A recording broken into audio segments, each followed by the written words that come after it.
Boy, things might be bad financially for some people, but not for rapper Soulja Boy. Do you know who Soulja Boy is? I don't know who Soulja Boy is. I remember Sister Soulja back in the Clinton days. You remember? Soulja Boy a big deal? Apparently, he just bought himself, for his birthday, a $55 million plane. Wow. The 21-year-old Crank That MC. Oh, yeah. Yeah. All the people say, yeah. Huh? Is that the song? I don't know. Do you know it? No.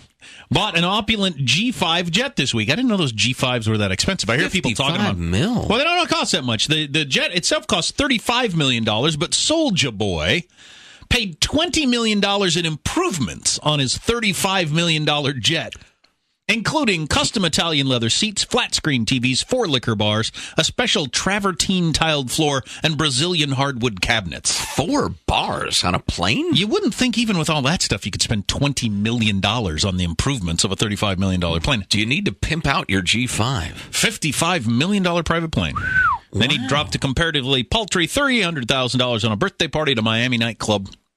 How are you making that much money these days in the music business? I don't know. I don't get that. He must have had a lot of downloads. All of the people say, crank that, crank this, crank that, crank me. Probably not something we can play without listening to first. Probably ill-advised. Yeah. Do we have a? Well, it's good to know edited version. At least rappers are doing well. This is the private jet owners that President Obama was talking about. Right. He's got to mention Soulja Boy. He probably knows Soulja Boy because he's black. That's right. President's got to be a rap fan. Should we wait for it or what? No. Go move on. Having trouble finding a clean version? Can't get to it right now. Crank that. Crank that. So speaking of black folks, white folks, Hispanic folks, but not Asian folks, by the way. We were talking yesterday at length about the study came out from Pew Research saying that white people have 20 times the net worth as black people and 18 times the net worth of Hispanic people. It was incredibly striking. I'll just say that. And I thought, really? And you thought, really? And we talked about it for a while. Sounds like the makings of a race war to me. Yeah, it does, and yet we don't have one going on, and we had a number of people weigh in with various thoughts. Quite a few people pointed out what Travis pointed out. I looked at the Forbes top 100 richest people in America. 97 of them are white, the other 3 are Asians. All 100 of them are multi-billionaires. So are they incorporated in the average net worth? I mean, because I do pretty well, but one billionaire has many times my net worth. It was median. Was it median? It was median. You said that they kept saying average, though, even though that was probably sloppy writing by CNN. I think that was in the writing. The graph itself said median. Okay. The median net worth for Hispanics is something like $6,000, and for blacks about $5,000. Net worth for the household. Right. It's about 20 times that for whites. Our friend Kemper wrote us and made a couple of very good points, including the high birth rate of fatherless black children is a major part of the problem, but in a mathematical way, not a sociological way. He knocks her up, she pops a kid, they don't live together, that's 2 households. Right. Unwed motherhood creates additional households. About 65% of black babies are born fatherless. Oh, it's more than that now, isn't it? Oh, that seems awfully high. I thought it was 75%. That seems awfully high. At any rate, it's in the high 60s or 70s. And the rate's high for Hispanics, too. Rates among whites is lower, but still remarkably high, about 25%, as he recalls. Now, listen to this. This is the part that ought to piss you off. I think, like you've been saying, I think it's 2 different things, which is amazing, but it's 2 different things. You got the black family structure thing that I don't think anybody would deny. Oh, no. But Hispanics have a incredibly strong family structure, better than many generation white families, I think. Yeah. In the main. But they got a different thing for coming over from Mexico. Right. Millions of them are, like, in the last couple of years, immigrants. And this is the part that pisses you off, and it ought to. And we've talked about this sort of thing for years on the Armstrong and Getty Show, encouraging, subsidizing bad behavior and taxing good behavior. Another factor which your callers may not have mentioned, writes Kemp, is that welfare is denied folks with any savings or significant assets. You can get food stamps, etc., if you're making mortgage payments, but if you have too many cars, stocks, cash and savings, or checking accounts, etc., you may be ineligible. So why not blow your $1,500 in savings if your income is only $1,000 a month, and that savings make you ineligible for $200 worth of food stamps a month and $300 in cash assistance? Penalize good behavior. Exactly. You're better off making $1,000 a month, getting $200 in food stamps, etc., than if you made $1,500, etc. That's good.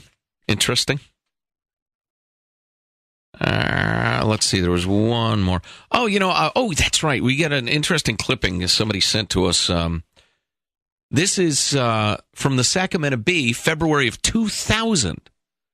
The headline is Black's Net Worth Shrinks. A University of Michigan survey found that the net worth of the average African-American household deteriorated over the past 5 years, even as incomes rose and the net worth of most American households grew. The latest survey, which polled 40,000 people, found that the net worth of the median African-American household shrank 17% to $7,000. At the same time, the net worth of the median U.S. household rose 9%.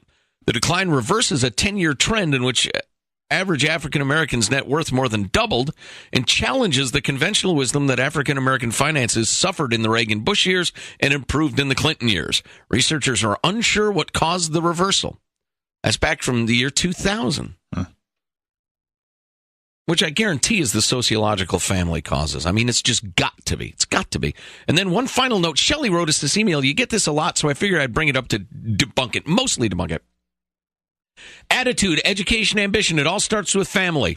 The wealth or lack of in different ethnic groups can be traced back from generations, et cetera, et cetera. Ambition passed by generations of whites onto their kids. Blacks came to America as slaves, their families torn apart in front of their eyes. For generations, they were separated and sold off like stock, constantly breaking down relationships and families. Now, that is absolutely true and disgusting. Even once they were free, there was no infrastructure to integrate them into normal life. You hear this a lot, that it's the effects of slavery, that black people can't keep a family together because for years, a couple hundred years, their families were busted apart. But the graph doesn't look like that. Well, right. The graph has a tremendous upward slope until mid-'60s. Right. Then the passage of the Civil Rights Bill, oddly enough. Then has crashed. So how do you explain that? That's not because of slavery. And by the way, that was not a claim that it's a cause and effect. It's too complicated a question. But yeah, black marriage rates, child out of wedlock rates, etc., throughout the 20th century were just fine. I mean, they're a little worse, and yeah, I'll make that value judgment. They were worse than white America, but they were just fine until the 60s. And then it just fell apart. And yeah, slavery ended in the 60s, but it was the 1860s, not the 1960s. So you can't use slavery to explain the catastrophic change demographically between the 60s and today. Of course, you know I'm a reparations guy. Oh, Lord. It's too damn... From the text line. Our new text line, by the way, is agshow at armstrongandgettyradio.com. agshow at armstrongandgettyradio.com. Joe and Jack, do you contract with CNN and Fox for your news time and Republicans supply your food during your airtime? I'm not exactly sure what that means. What does that mean? I don't know. I think that's... I wish the Republicans supplied food. I'm hungry. I think that's we're a shill for the Republicans, which I don't know how you'd get that by listening to this program. Mm-hmm. We had on one of the few congressmen who absolutely will not, under any circumstances, vote for a Republican bill because he thinks it's disgusting. Right. I don't know. I've said rude, hateful things like daily for years about the Republican Party. I think Boehner's a complete phony on this whole he's a fiscal conservative issue. Here's one for you. Well, still, I don't even know what that text meant. But here's one for you. At least the Democrats had the balls to say we want to have a big government and we're going to tax you for it. The Republicans just said, oh, we're not going to raise taxes. Meanwhile, here's a bigger government. Oh, and another text. A black person told me, this texter says, more anecdotal evidence, which we've had a lot of in this discussion. Oh, no, this is eyewitness, secondhand, multiracial testimony. A black person told me their family fell apart when crack was introduced. Wow. That might be true. I don't know. By the CIA, right? Some people believe that, yeah. I don't. They're believe that. wrong. I don't believe that.